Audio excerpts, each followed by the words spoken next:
Amém, louvado seja Deus.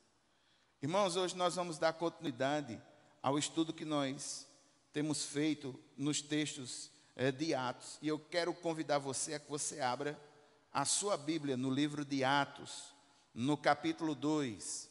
Hoje nós vamos dos versículos 41 até 47. Atos, no capítulo 2, dos versículos 41 até 47. A dinâmica da igreja primitiva, e o texto diz assim, versículo 41, capítulo 2, versículo 41. Os que aceitaram a mensagem foram batizados, e naquele dia houve um acréscimo de cerca de 3.000 pessoas. Eles se dedicavam ao ensino dos apóstolos e à comunhão, ao partir do pão e às orações. Todos estavam cheios de temor, e muitas maravilhas e sinais eram feitos pelos apóstolos. Os que criam mantinham-se unidos e tinham tudo em comum. Vendendo suas propriedades e bens, distribuíam a cada um conforme a sua necessidade. Todos os dias continuavam a reunir-se no pátio do templo, partiam o pão em suas casas e juntos participavam das refeições com alegria e sinceridade de coração, louvando a Deus e tendo a simpatia de todo o povo. E o Senhor lhes acrescentava diariamente os que iam sendo salvos. Curve a sua cabeça por um instante. Vamos orar. Pai, nós oramos no Teu nome, clamando por um grande milagre. Que o Teu Santo Espírito, Senhor, possa iluminar esse texto da Tua palavra em nossos corações. E que nós possamos, Senhor, à luz da Tua palavra, refletir nossas atitudes e mudar para a honra e glória do Teu nome.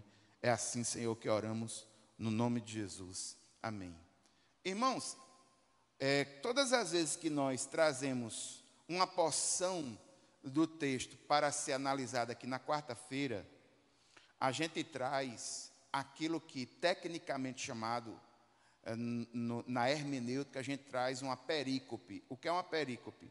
É um texto que tem começo, meio e fim, dentro de um contexto e que traz um ensinamento, digamos assim, objetivo. Em determinados momentos, as perícopes, elas são grandes, às vezes com uma quantidade grande de versículos.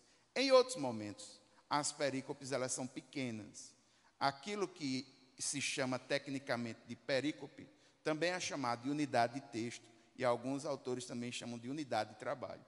O texto que hoje nós estamos trazendo, no capítulo 2, a perícope é do capítulo 2, dos versículos 42 até 47. Eu acrescentei o versículo 41 para lembrar os irmãos do contexto, porque se você entender o contexto, você vai perceber muito do porquê da dinâmica da igreja primitiva. Muitas vezes as pessoas leem o texto de Atos com uma cabeça romantizada e com uma cabeça ocidentalizada. Nós precisamos entender que precisamos posicionar a nossa cabeça, nesse primeiro momento, como se fôssemos judeus vivendo na Palestina do século I, sofrendo aquelas ideias, como era o estilo de vida, para que a gente possa compreender o texto no seu contexto. Isso aí é sinal de compreensão, de sensatez. É assim que a palavra de Deus deve ser lida. Eu não posso pegar um texto sem analisá-lo nesse sentido e simplesmente trazer como se fosse uma realidade aplicável a qualquer momento. Não pode ser assim. Existem muitas coisas que a cultura, a língua, o tempo, a geografia, a ambiência, nós precisamos saber disso para poder fazer com que essa verdade bíblica possa perpassar o tempo e chegar até nós do jeito que foi no impacto quando ocorreu. Caso contrário, nós corremos o risco de aplicar mal os textos bíblicos. E aqui começa no versículo 41, após a pregação de Pedro, a consequência, o resultado, versículo 41. Os que aceitaram a mensagem foram batizados, e naquele dia houve um acréscimo de cerca de 3.000 pessoas. Quero lembrar aos irmãos que a grande maioria gritante dessas 3.000 pessoas, além das 120 que estavam nesse momento aí, do capítulo 2, eles são judeus. Então, um judeu que agora está sendo batizado em nome de Jesus, os crentes judeus, eles estão rejeitando decisivamente a autoridade da hierarquia religiosa que eles tinham. E agora, seguindo a Jesus, eles precisam estar preparados para enfrentar o quê? Vão enfrentar o ódio de seus antigos líderes, mestres. Vão enfrentar o ódio até mesmo dos seus pares, dos seus familiares.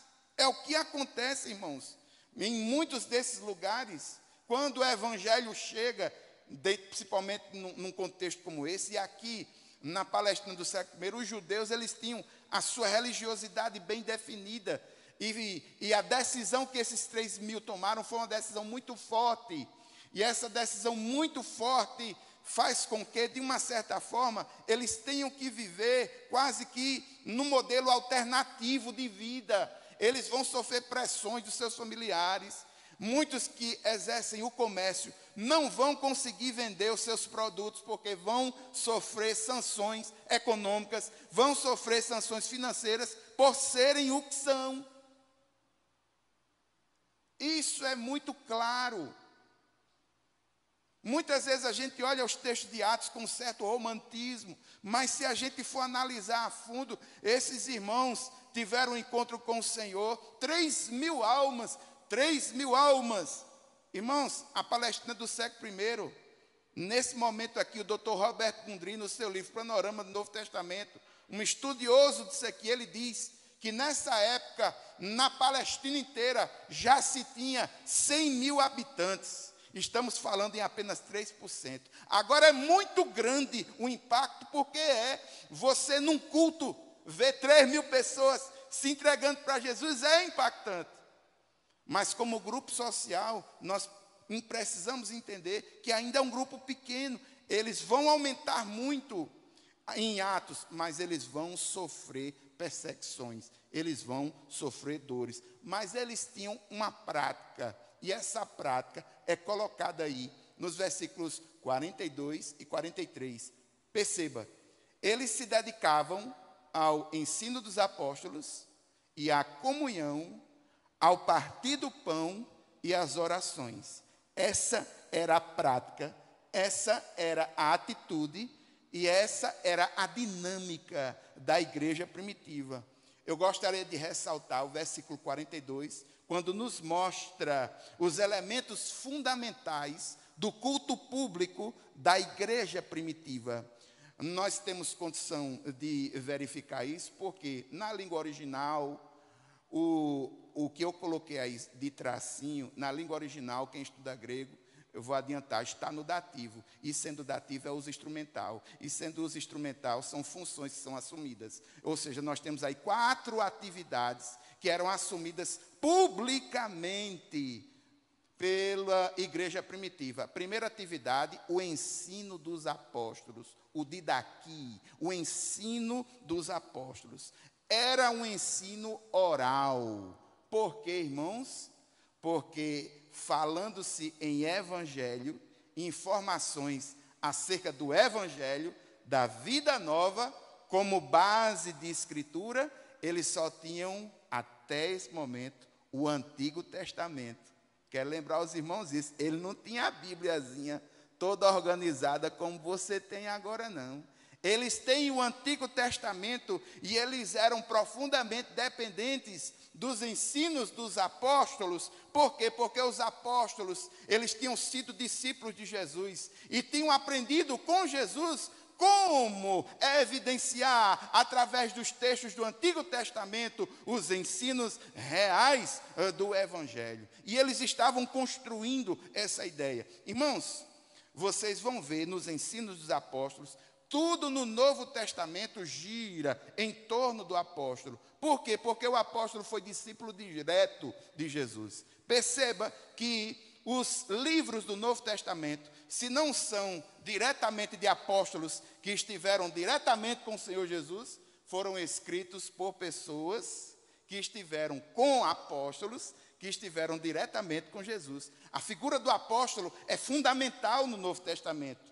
Jesus pregava com autoridade e o Senhor repassa essa autoridade, delega essa autoridade aos apóstolos, que no poder do Espírito Santo começa a aplicar os textos bíblicos, textos que Jesus havia ensinado e o próprio Jesus havia lembrado a eles dessa dinâmica. Abra sua Bíblia no livro de Mateus, no capítulo 28.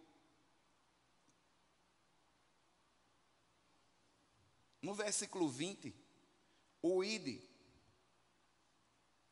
Jesus, ele comissiona os discípulos dizendo: portanto vão, façam discípulos de todas as nações, batizando-os em nome do Pai, do Filho e do Espírito Santo, ensinando-os a obedecer a tudo o que eu ordenei a vocês. E eu estarei sempre com vocês até o fim dos tempos. Versículo 20, ensinando-os a obedecer tudo o que eu ordenei. Ou seja, ele ensina, discipula os apóstolos, e agora os apóstolos, baseados nos ensinos que havia recebido de Jesus, no melhor, digamos assim, da tradição oral, vai repassando isso para os discípulos, e eles, digamos assim, essa dinâmica era algo que era de profunda importância. O evangelho que era centrado na morte, centrado no sepultamento e centrado, sobretudo, na ressurreição de Jesus. O Jesus que é pregado é um Jesus que venceu a morte. Veja, por exemplo, o que está escrito em 1 Coríntios, no capítulo 15, dos versículos 1 a 8. Veja o que é que os apóstolos ensinavam nesse momento de tradição oral. Por quê? Porque os textos do Novo Testamento vão começar a ser produzidos a partir do ano 55, mais ou menos. O primeiro texto, muito provavelmente, o livro de Tiago. Os evangelhos vêm um pouco depois. O primeiro evangelho, muito provavelmente, o evangelho de Marcos. Marcos inspira Lucas, Marcos inspira João. João vem depois. João já é de 90, 94, por aí. E por aí segue a composição dos textos do Novo Testamento. O que a igreja tinha nesse momento era o Antigo Testamento e o testemunho e o ensino dos apóstolos, aplicando o evangelho à luz desse Antigo Testamento. Isso era muito importante para eles. Muito importante para eles. Veja o que foi que Paulo recebeu. 1 Coríntios capítulo 15, a partir do versículo 1.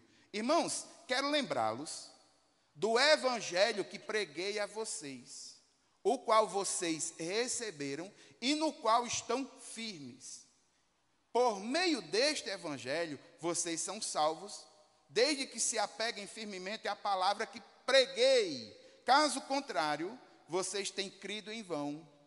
Pois o que primeiramente lhes transmiti foi o que eu recebi. E o que foi que Paulo recebeu?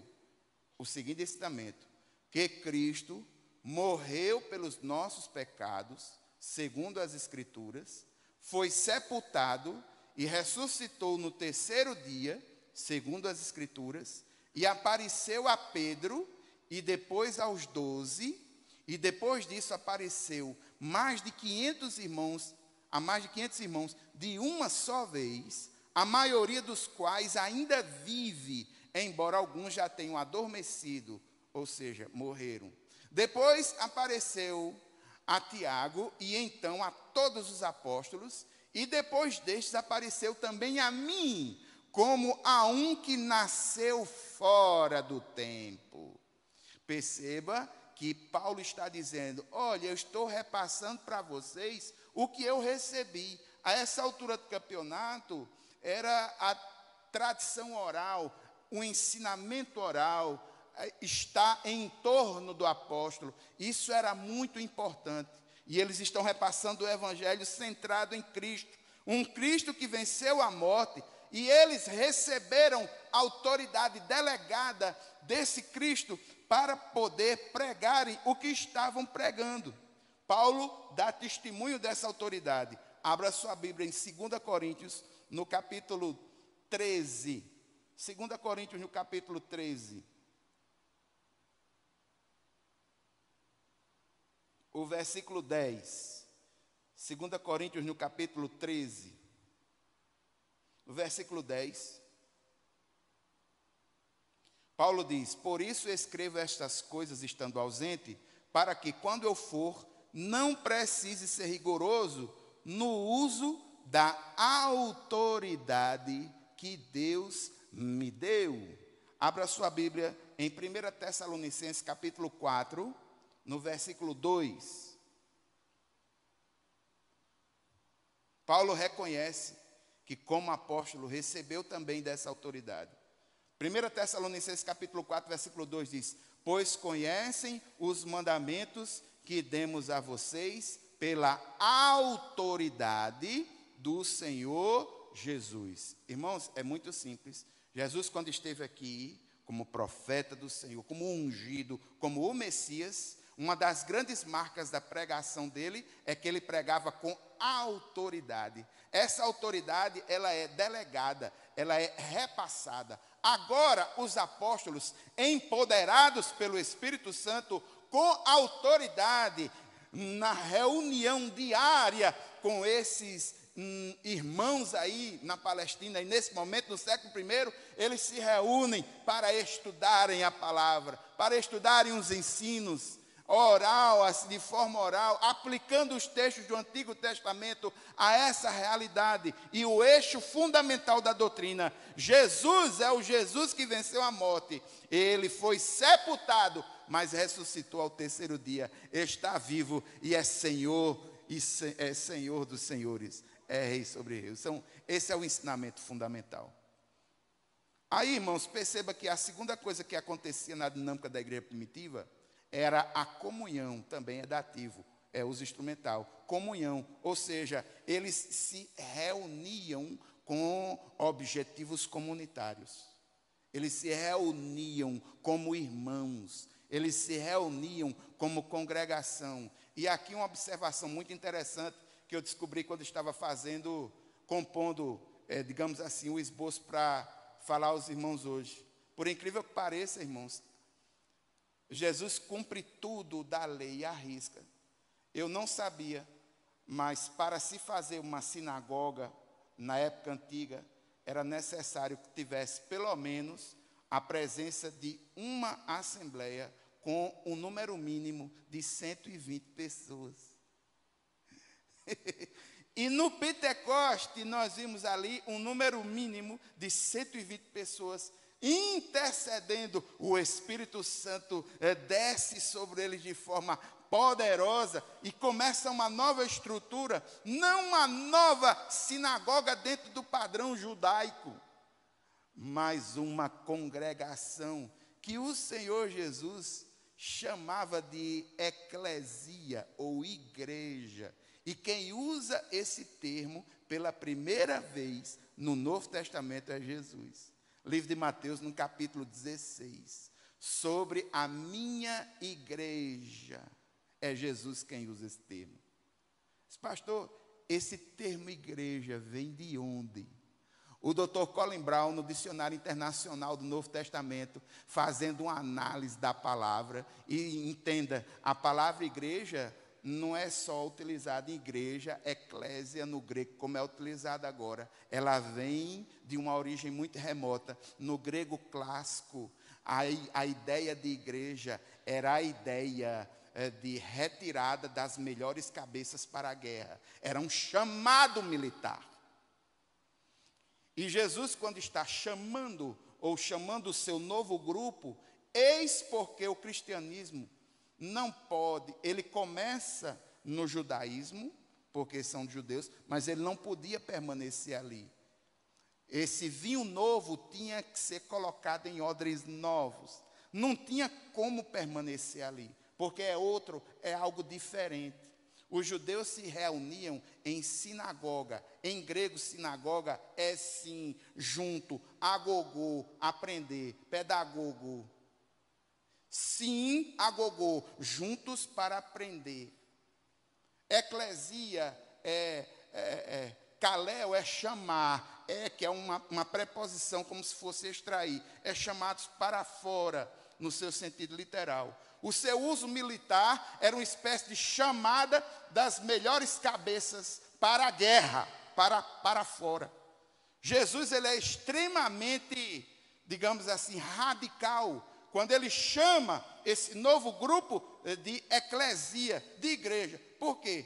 Porque sinagoga, juntos para aprender, é aquela ideia da gente ficar junto, para manter, para estar mantendo a nossa cultura, está mantendo a nossa tradição, o jeito de ser. Eclesia não, igreja não.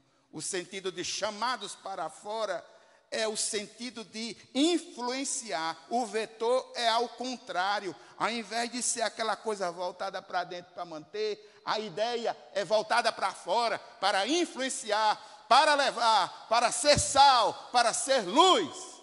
E aqui, irmãos, um aviso. Cuidado para que as igrejas não sejam igrejas com cabeça de sinagoga. Porque a sinagoga, o vetor é para dentro. A igreja, o vetor deve ser para fora. A sinagoga, o objetivo é manter, é estar junto, é estar ali congregado. A igreja não. A igreja é sal.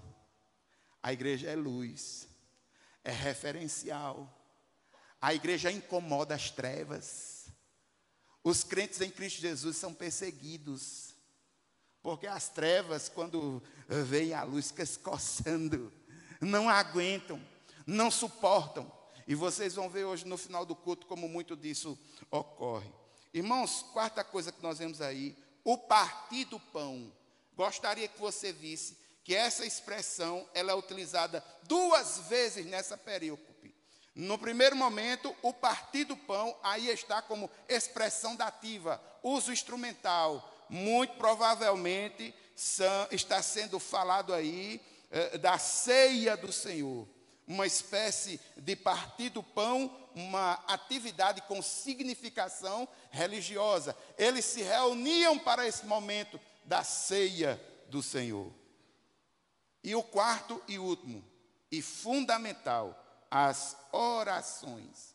Eles se reuniam para as orações comunitárias. Essa era a dinâmica da igreja primitiva. Eles se reuniam para receber ensino. Eles se reuniam para estarem juntos. Eles se reuniam na ceia do Senhor. E eles se reuniam para as orações comunitárias. Agora, irmãos, o X da questão não é só a reunião deles, é a atitude que eles têm diante dessa reunião. Versículo 43. Todos estavam cheios de temor. Era um temor santo. Era uma atitude diferenciada. Um temor que gera reverência. Um temor que o teólogo Kistemaker, um dos grandes estudiosos só desse livro, ele diz que é um senso de espanto, uma espécie de expectativa santa. E é normal, irmãos, que a gente perceba isso, entendendo que são crentes judeus. Sabe por quê? E aqui uma grande lição para nós. Os judeus, eles tinham expectativa quando eles iam à casa do Senhor. Eles não iam à casa do Senhor de todo jeito. E nós precisamos aprender isso. Irmãos, isso é tão forte que no final do livro de Salmos, a partir do Salmo 120, se não me falha a memória, você vai ver que todos os salmos, a partir do Salmo 120, em cima tem escrito assim, Cântico das Peregrinações. Em alguns tem Cântico das Romagens. Em alguns tem Cântico dos Degraus. Em alguns tem Cânticos de Romaria.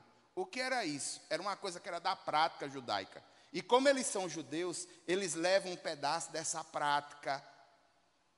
A gente precisa entender que o cristianismo aí ainda é um cristianismo bebê.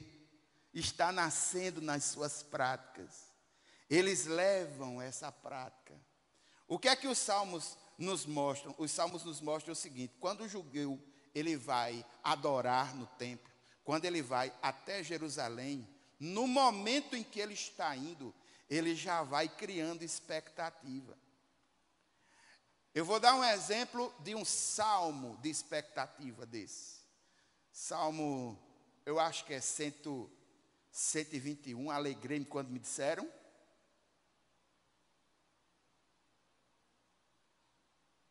Pronto, é um salmo desse. Alegrei-me quando me disseram, vamos à casa do Senhor.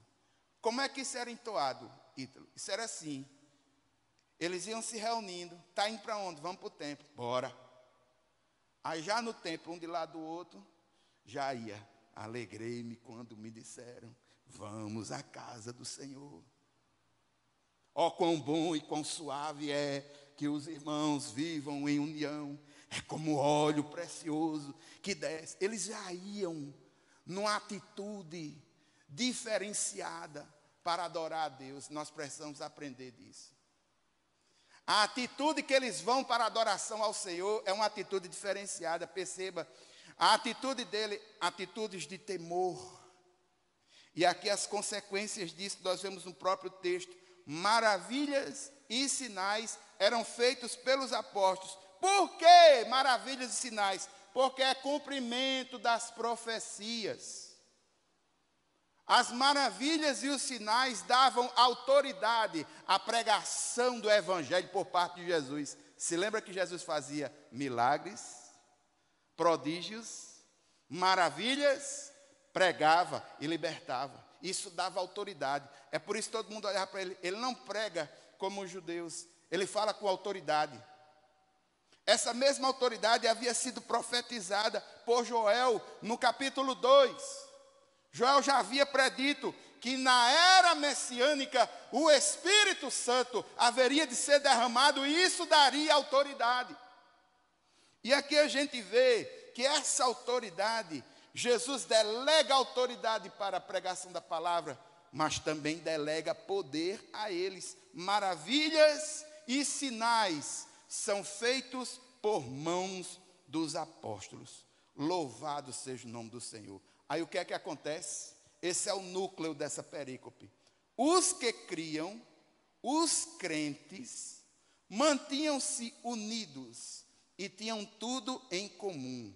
Vendendo suas propriedades e bens, distribuíam a cada um conforme a sua necessidade. Os que criam, os crentes. O que é que acontecia? Na língua original, literalmente é o seguinte: estavam no mesmo lugar, com o mesmo sentido, ou seja, estavam unidos, eles tinham tudo em comum. E essa comunidade, ela é de uma intimidade tão forte, tão grande, que eles entenderam as prerrogativas sociais do reino, porque o Messias era aquele que vinha cheio de prerrogativas sociais também. E essas prerrogativas sociais do reino são colocadas aí. O reino de Deus é um reino de justiça, de paz, de alegria no Espírito Santo, mas é sobretudo um reino de justiça. E havia muita sensibilidade na igreja primitiva. E essa sensibilidade e a expectativa de que Jesus viesse mais rapidamente, aliada ao fato de que eles são praticamente um subgrupo dentro de um grande grupo, esse povo agora está vendendo as suas propriedades e bens. As duas palavras que são utilizadas na língua original é muito interessante. Para a propriedade é quitímata, para bem é hiparxeis. O sentido de propriedade é aquilo que é fixo, que não se desloca. Muito provavelmente terrenos, esse tipo de coisa, imóveis, coisas que não se deslocam. O sentido de bens é o sentido de posses, é como se fossem coisas que têm valor e que podiam ser utilizados como moeda. E aqui eu quero só lembrar aos irmãos que isso incluía, inclusive, as vestimentas. As roupas eram tidas como patrimônio individual de cada pessoa, porque não eram coisas baratas, eram coisas caras. Então, eles estavam vendendo e estavam atendendo às necessidades, quando surgiam necessidades. E a igreja primitiva, ela tem um grande norte de referencial social. Abra sua Bíblia aí no livro de Atos, no capítulo 4, dos versículos 33 até 35.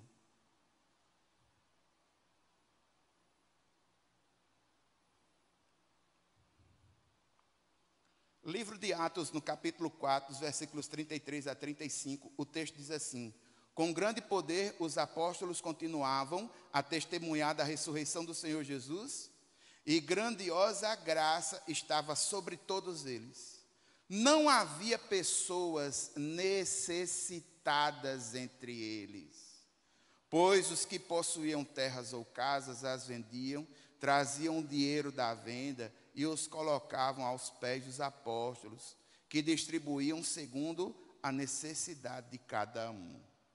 Perceba que eles tinham um referencial de justiça, de equilíbrio social, que repete muito do ensino do Antigo Testamento e da expectativa que havia da era messiânica sobre esse tipo de justiça. Então, eles estão colocando em prática. Agora, eu quero, irmãos, ressaltar uma coisa. Ninguém é obrigado a fazer isso, não. O texto de Atos não sugere, em momento nenhum, que eles são obrigados a fazerem isso. É um ato voluntário, é um compartilhar voluntário, comunitário, não é um despojamento de riquezas. Eles estão fazendo isso porque estão sensibilizados socialmente, estão fazendo isso por causa da iminência da volta de Jesus, que eles tinham a ideia de que Jesus haveria de chegar rapidamente, mas eles também estão fazendo isso como uma responsabilidade do Evangelho sobre eles. O Evangelho é, sobretudo, um Evangelho de justiça, e justiça em toda a sua plenitude. Os irmãos estão entendendo o que eu estou dizendo? Então, irmãos, nesse sentido aí, eu gostaria de, inclusive, já, de uma certa forma,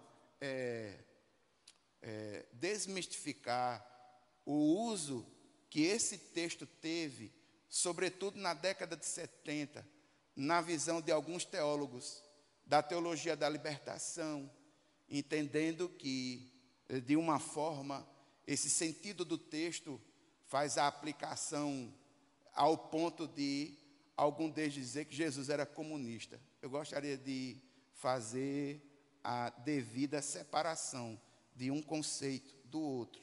E quer dizer que uma coisa não tem nada a ver com a outra. O comunismo é um sistema totalitário, é um sistema econômico de governo em que ninguém é detentor dos bens de produção, a não ser o governo que o gere. Aqui não, aqui a situação é totalmente outra. Por quê? Porque as pessoas, elas estão abrindo mão de suas bens e de suas posses, não por coação do Estado, mas porque estão libertas no seu espírito das malignidades do materialismo. É totalmente diferente uma coisa da outra.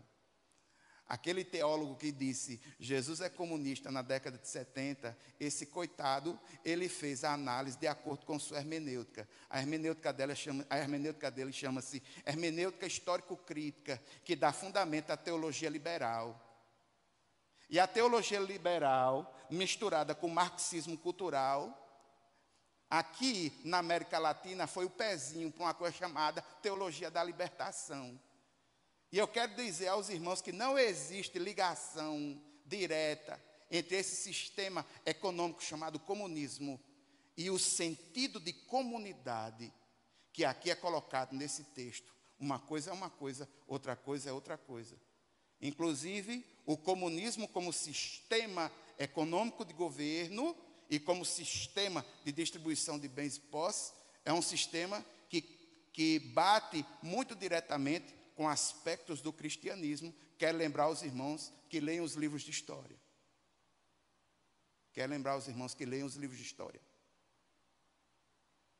Então, nesse sentido aqui não, é voluntário. A pessoa percebe que existem pobres, e é nisso aqui, irmãos, que eu acredito. Me perdoe a franqueza, é nisso aqui que eu acredito. Eu acredito na mudança da sociedade, partindo do ponto de vista do ser humano como nova criatura em Cristo Jesus. Se a sociedade fosse tocada pelo Senhor, se nós fôssemos uma sociedade de novos convertidos de verdade, e essa conversão pudesse atingir a todos os níveis sociais, em todos os padrões, irmãos, não haveria a corrupção que existe hoje, e às vezes até uma corrupção gospel, onde a gente vê deputados gospel orando para Jesus abençoar a propina. Isso é um erro, eles vão para o inferno. Se eles não se arrependerem, Jesus não compactuava com o erro, com o pecado, com propina. Se não se arrependerem, meu irmão, vão para o inferno, porque isso tem nome, chama-se roubo. E das pequenas corrupções forjam-se as grandes. Quero dizer aos irmãos, uma coisa é uma coisa, outra coisa é outra coisa. Quero dizer aos irmãos, em viva voz, que a nossa esperança deve estar no Senhor. Quero dizer aos irmãos o que os profetas dizem: maldito o homem que confia no homem, não coloque as suas esperanças em sistemas econômicos de governo. Por mais que um sistema econômico de governo possa ser até racionalmente inteligente, ele nunca será efetivo naquilo que se chama justiça. Sabe por quê? Por causa do pecado. E pecado quem tira é Deus. Enquanto houver pecado, nenhum sistema econômico funcionará. Enquanto houver pecado, a justiça humana será falha. Enquanto houver pecado, a ética humana será deprimente. Enquanto houver pecado, a estética humana sofrerá. Enquanto houver pecado, meu irmão, o homem nunca será pleno. Ele só é pleno sem o pecado. Ou seja, ele só pode ser pleno se o Senhor estender as mãos para Ele, e Ele colocar o seu coração e a sua vida plenamente na mão desse Deus, e ser moldado. Tem que nascer de novo. Não se coloca vinho novo em odres velhos. E os odres velhos dessa sociedade podre precisam ser mudados para receber o vinho novo, a água nova que flui de dentro. Nós somos dependentes do Senhor, irmãos. E essa unanimidade é voluntária, não é coagida. Eles não estão fazendo porque existe nenhum senso opressor de Estado totalitário sobre a vida deles. Não, eles estão fazendo porque entendem as necessidades uns dos outros. E na língua original é diferente a ideia. No sentido em que as necessidades vão sendo levantadas, eles iam se desfazendo dos seus bens. Encerrando versículos 46 e 47, olha que coisa linda, irmãos.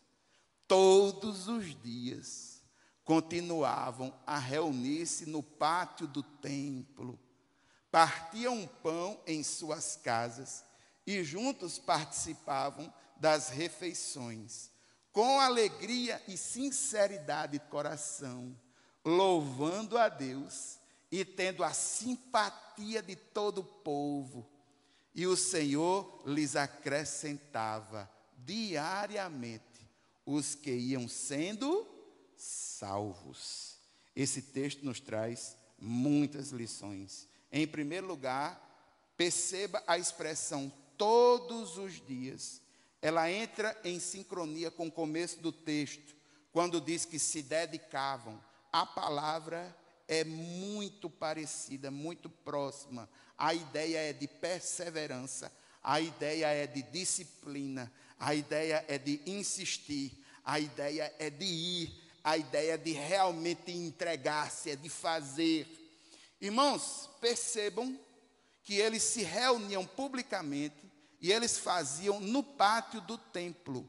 Versículo 46. Os estudiosos dizem que é possível que eles estivessem utilizando uma parte do templo, e o templo é grande, não é pequeno. Eles estão utilizando uma parte do templo chamado Pórtico de Salomão, que era um lugar que havia a possibilidade de fazer esse tipo de reunião sem ser incomodado por quem quer que fosse. Mas aqui Lucas quis ressaltar uma coisa fundamental: aquilo que era fruto da fé na coletividade também era vivido individualmente nas casas de cada um. E a expressão partindo o pão aqui, nesse texto, nesse contexto, assume o seu sentido individual, particular. O texto diz, juntos, ali, partiam o pão em suas casas e juntos participavam das refeições. Irmãos, essa ideia do partir do pão, como eu disse aos irmãos, muito vem da cultura judaica. E um judeu, antes de comer, ele faz uma prece. Quando se reúne, vai comer, ele faz uma prece.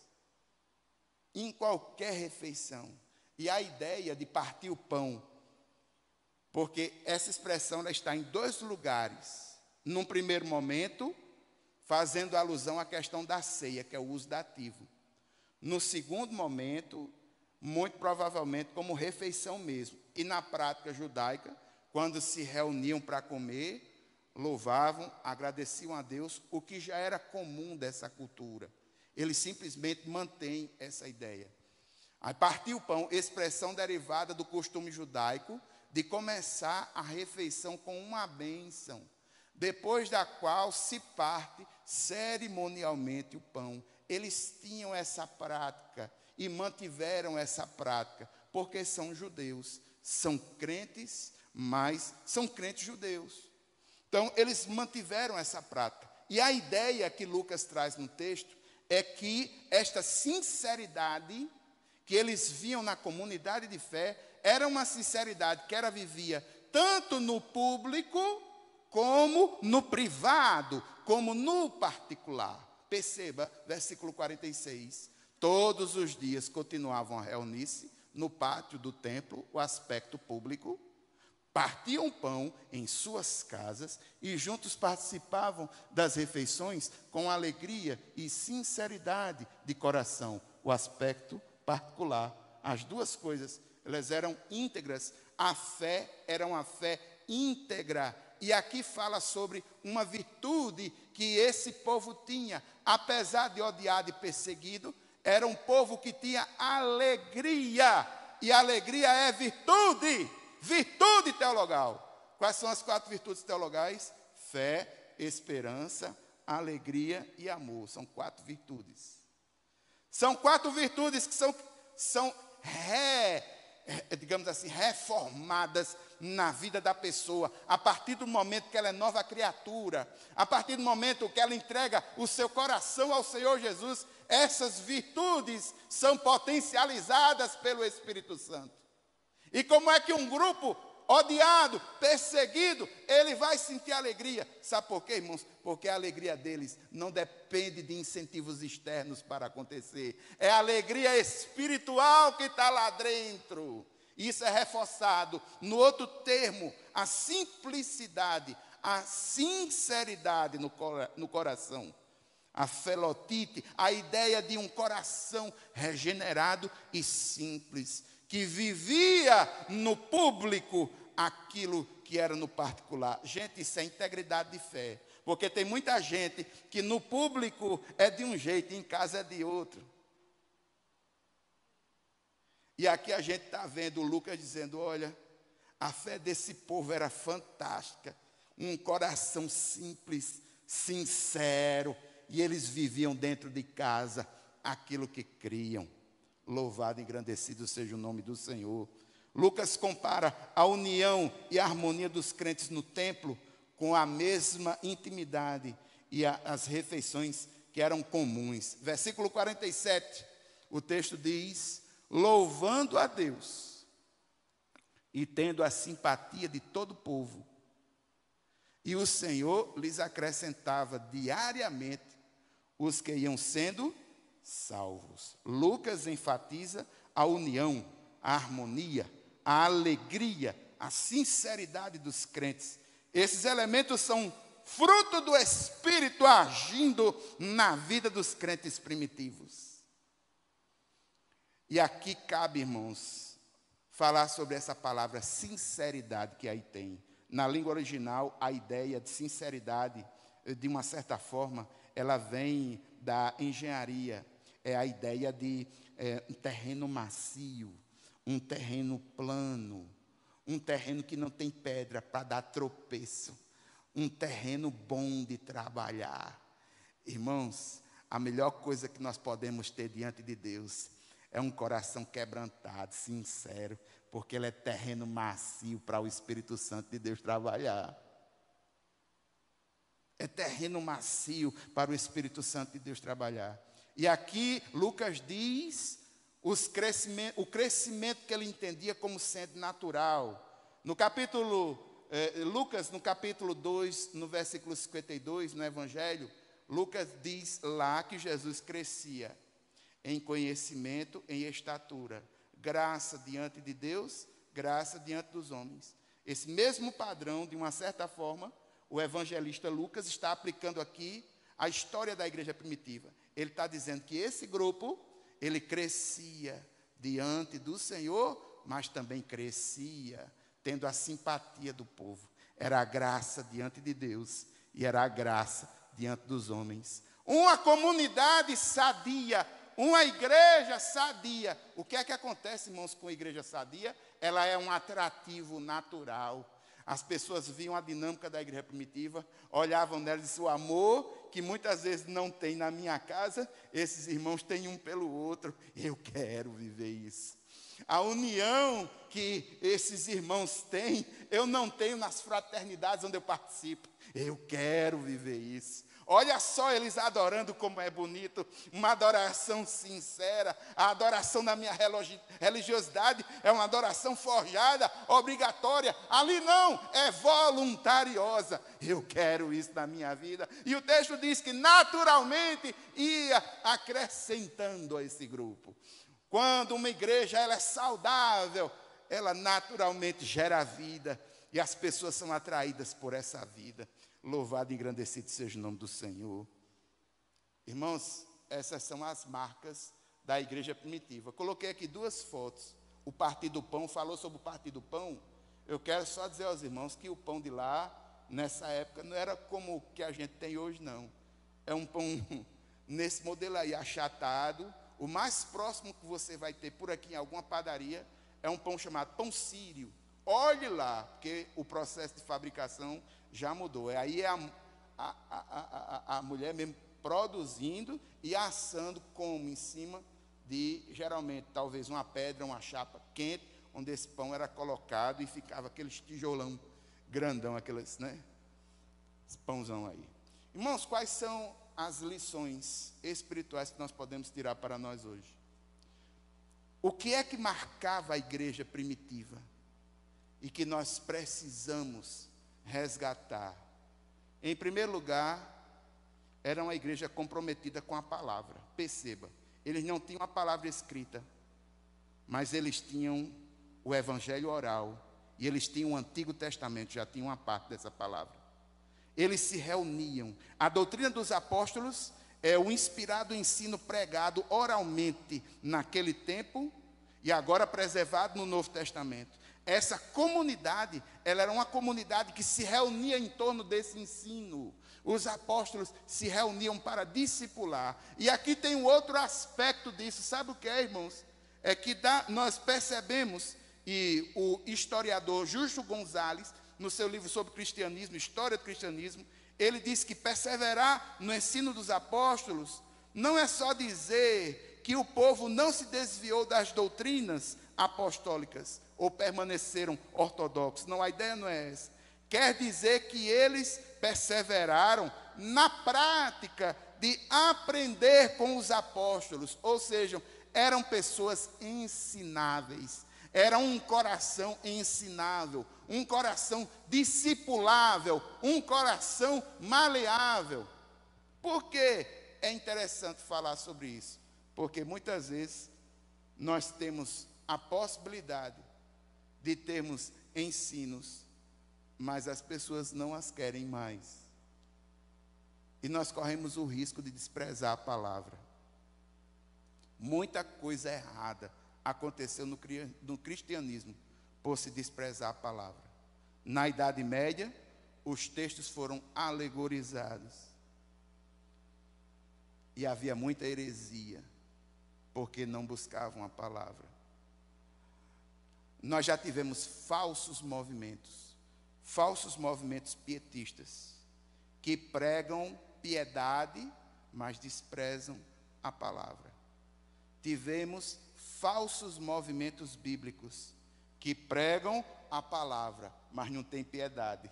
As duas coisas têm que estar juntas, piedade e palavra. Crescer em graça e em conhecimento, conhecer a verdade do Senhor, mas crescer no poder de Deus. As duas coisas precisam andar juntas. Nós já tivemos falsas concepções de cristianismo por não observar a palavra. Nós tivemos uma compreensão chamada liberalismo teológico, que colocava a razão acima da revelação, que é a palavra. E o que é pior, hoje em dia nós vivemos um péssimo movimento teológico, movido pelos barcos neopentecostais, que é aquela ideia de colocar a experiência pessoal acima da palavra. Não, meu irmão, é a palavra. Uma das funções da igreja, pregar a palavra. A palavra. Deus continua falando pelas palavras que já disse. Segunda coisa, segunda marca, era uma igreja perseverante, aonde? Na oração. No livro de Atos a gente vai ver oração.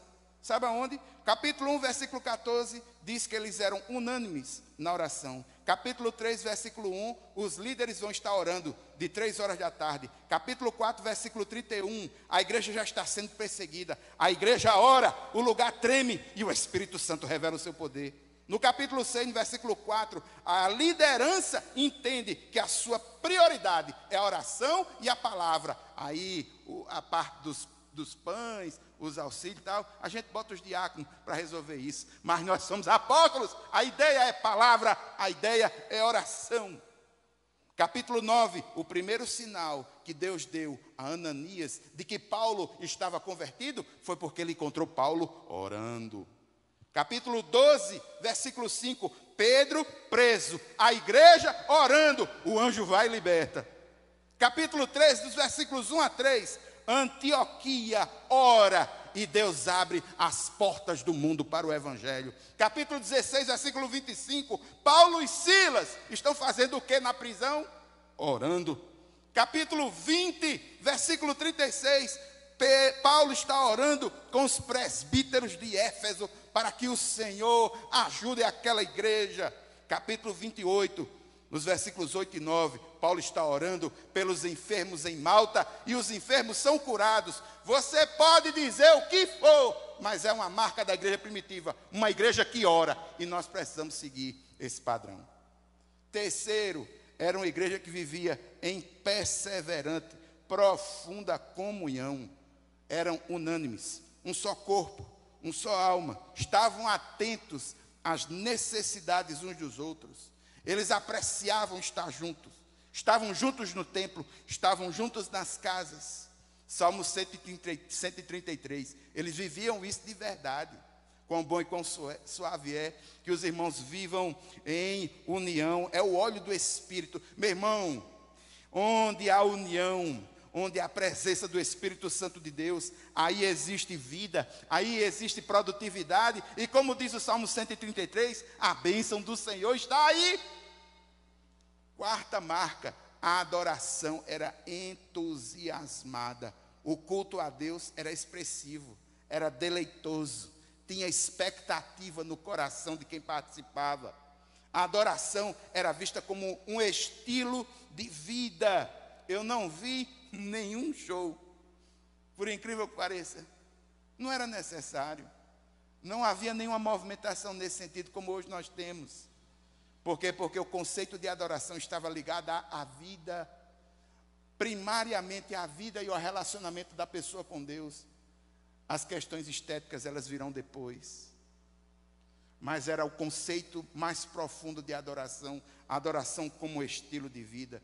E por último, irmãos, é uma igreja que experimenta milagres. No capítulo 3, um paralítico é curado. No capítulo 4 de Atos, o lugar onde a igreja está orando treme. Capítulo 5, sinais e prodígios.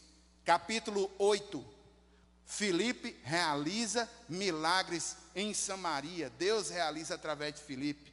Capítulo 12, Pedro é liberto da prisão por um anjo. Capítulo 16, um grande terremoto em Filipos. Capítulo 19, pelas mãos de Paulo, Deus realiza milagres. Agora aqui vale a pena salientar uma coisa. O milagre não era o objetivo principal deles. O milagre era uma consequência. E aqui eu quero alertar os irmãos para não vivermos um extremismo.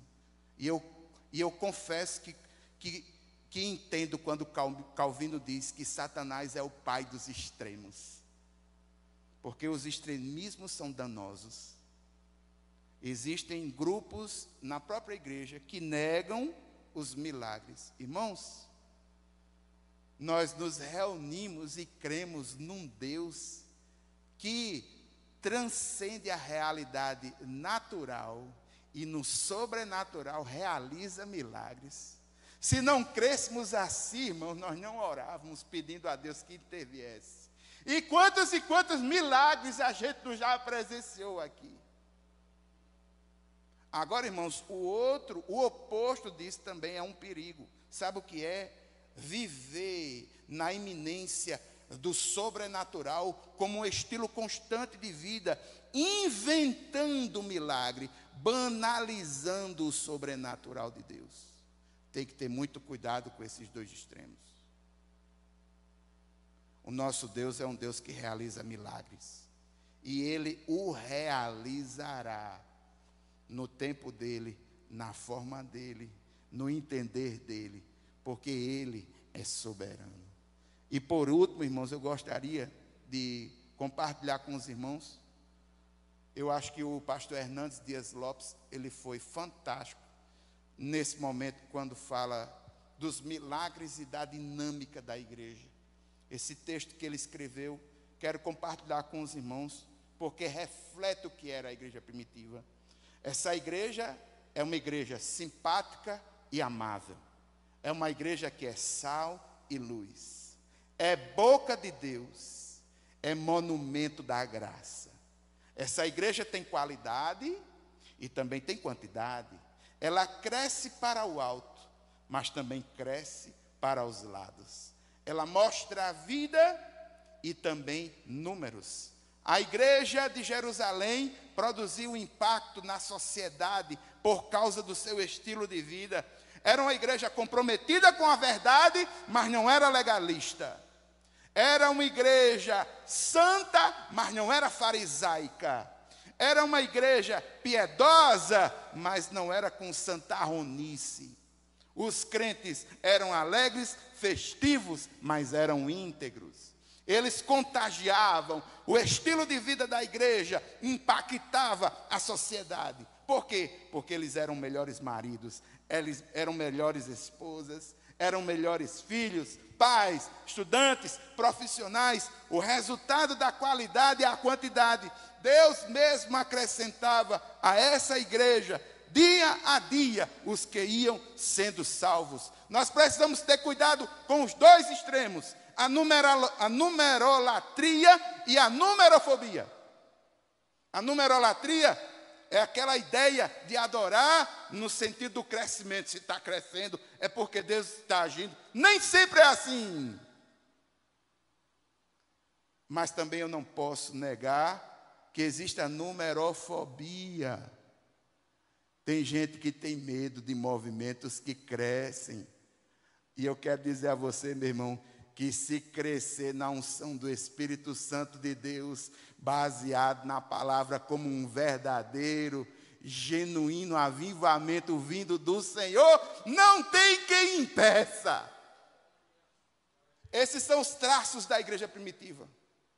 São esses traços que eu gostaria que os irmãos refletissem. E eu gostaria de dar uma sugestão. Em primeiro lugar, irmãos, nós estamos vivendo um momento de pandemia. E muitos estão aumentando sua carga de leitura em função disso. Está em casa, né? Eu gostaria de sugerir aos irmãos que lessem esse livro aqui. Uma Vida com Propósitos. Nós já fizemos leitura comunitária desse livro aqui na igreja. Eu gostaria que você lesse esse livro. O Rick Warren, ele foi muito feliz quando ele escreveu esse livro, porque ele enxergou do ponto de vista funcional o que é que cada um de nós precisamos fazer, o que é que a igreja precisa fazer. Nós somos comunidade batizada, remida pelo Senhor, que se reúne para comunhão, adoração, discipulado, evangelismo e serviço.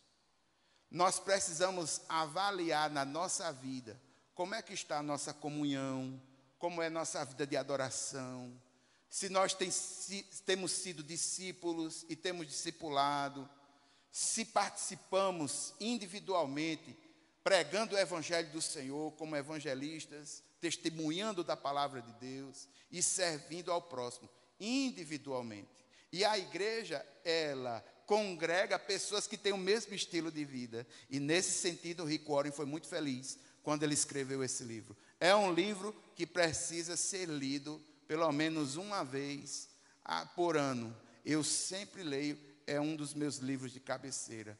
Eu oriento aos irmãos que aproveitem esse momento de pandemia para fazer uma revisão da sua vida à luz desses fatores que estão diretamente ligados a Atos no capítulo 2. E eu gostaria, irmãos, de orar com os irmãos por um avivamento na nossa igreja e por um avivamento na igreja brasileira como um todo, para que nós possamos viver um cristianismo como é o cristianismo que a igreja primitiva nos inspira. A ideia mais espiritual, mais natural, sabe? Mais comunitária, mais pé no chão, mais gente na gente, olho no olho, mais proximidade. Eu acho que o Senhor está utilizando desse momento para que nós, como igreja do Senhor, possamos refletir as nossas práticas como igreja de Deus. E eu gostaria de também interceder, irmãos, pela igreja perseguida. Porque se por um lado nós temos liberdade, mas muitas vezes não temos sabido usar essa liberdade, existem grupos de cristãos que estão sofrendo pelo fato de serem cristãos. E é por esse grupo que hoje à noite nós gostaríamos de orar. Eu gostaria que os irmãos vissem um vídeo que saiu recentemente, acerca da perseguição que está acontecendo atualmente contra os cristãos na China. Nesse momento de pandemia, igrejas estão sendo destruídas. Na China, onde existe a atuação de um Estado totalitário, na China. Igrejas estão sendo destruídas.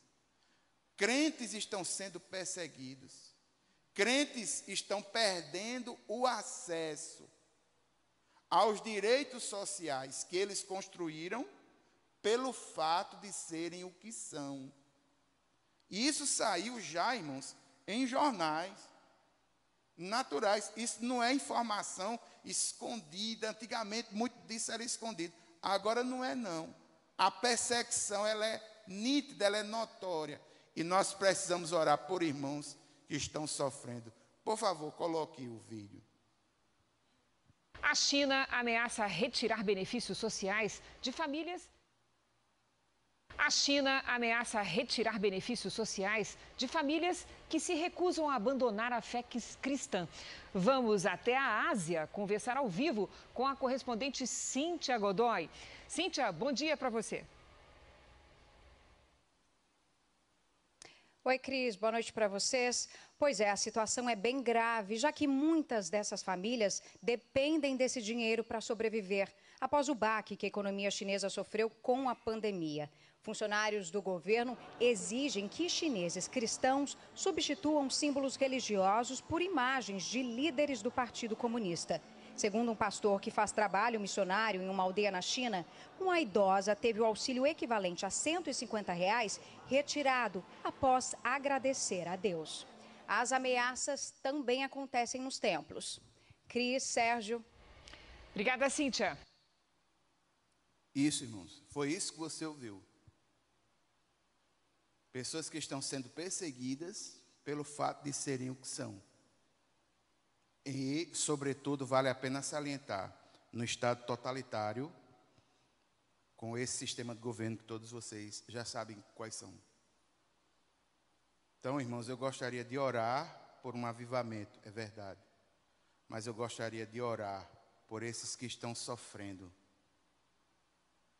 Gálatas diz, levai, pois, as cargas uns dos outros, e assim cumprireis a lei de Cristo. Eles estão sofrendo. Vamos orar por eles. Vamos ficar em pé, vamos orar.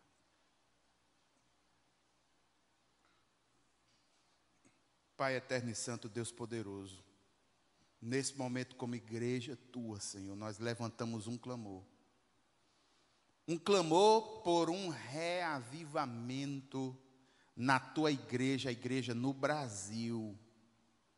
Que seja uma igreja que busque a essência, que busque o evangelho, que busque a palavra, que persevere na oração, que a comunhão não seja fingida, que o serviço seja voluntário. Meu Deus, meu Pai, nós precisamos de um reavivamento do Senhor em nossas vidas individualmente e na vida da igreja. Senhor, trabalha os nossos corações, trabalha, Pai, aquilo que precisa ser mudado para que esse avivamento possa ser vivido, percebido por nós. Deus eterno, eu quero colocar nas tuas mãos os líderes da igreja brasileira. Quero te pedir, Deus, no nome de Jesus, que nós possamos fazer uma análise, Senhor, desse momento. E que isso possa trazer para nós mudanças mais positivas, mudanças que nos levem à essência do que é ser igreja, sal da terra, luz do mundo, retirada das melhores cabeças para fora, para a influência. Meu Pai, nos ajuda, Senhor, a ser igreja nesse contexto. Mas agora os nossos corações se unem com aqueles crentes que estão sendo perseguidos. E hoje nós queremos orar, Senhor, por aqueles crentes que estão sendo perseguidos na China. Uma mulher agradeceu pelo dinheiro que recebeu e por ter agradecido a Ti, não ter idolatrado os líderes do sistema comunista, meu Pai. Ela está na iminência de perder. Tem muitos que estão sofrendo. Igrejas estão sendo destruídas. Meu Deus, meu Pai, ajuda os nossos irmãos chineses, meu Senhor. A guerra espiritual lá é muito grande, muito forte. O espírito lá é um espírito totalitário, meu Deus, em nome de Jesus. Ajuda aqueles irmãos, Senhor. Meu Pai eterno, uma igreja que te louva com a vida. Meu Pai, clamamos pelos irmãos perseguidos da China. Meu Senhor, é assim, Senhor, que nós oramos hoje no nome de Jesus. Amém, amém. A graça do Senhor Jesus Cristo, o amor de Deus, a comunhão e as consolações do Espírito Santo seja sobre cada um de nós hoje e sempre. Amém, amém. Queridos, Deus abençoe vocês. Graça e paz. Bom final de semana. Deus abençoe.